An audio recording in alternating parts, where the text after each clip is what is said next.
అదానితో తమది అక్రమ బంధం కాదని తేల్చి చెప్పారు సీఎం రేవంత్ రెడ్డి. తమ ప్రయత్నం రాష్ట్రాన్ని డెవలప్ చేయడమే తప్ప మరొకటి కాదన్నారు.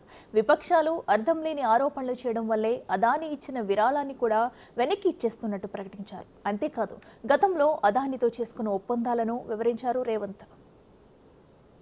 కొంతమంది హరాజ్ పాట పాడినట్టు 26సారి 27సారి 28సారి అని ఇట్లా హరాజ్ పాటలు పాడుతారు. వాళ్ళలాగా పైరవీల కోసమో కాళ్ళు పట్టుకోవడానికో కేసులను ఎత్తేయించుకోవడానికో మోడీ ముందు మొక్కలిల్లడానికో ఢిల్లీకి వెళ్ళడం లేదు.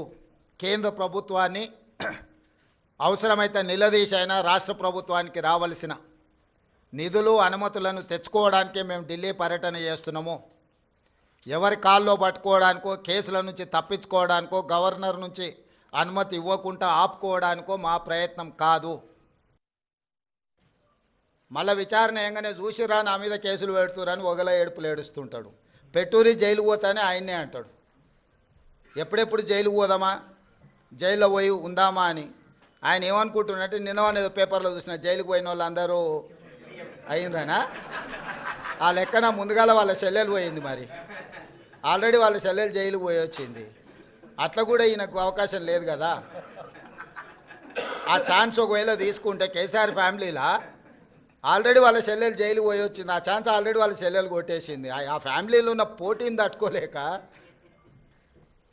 కాబట్టి ఇట్లాంటి చిల్లర ఆలోచనలు మానాలి. 10 ఏళ్ళు మంత్రి చేసినోడు, అమెరికాలో చదువుకొచ్చినోడు, కొంచెమన్నా జ్ఞానంతో కొంచెమన్నా ఆలోచన విజ్డమ్ వాడాలి కదా. ఆ విజ్డమ్ వాడకుండా అన్ని చిల్లర మాటలు మాట్లాడుకో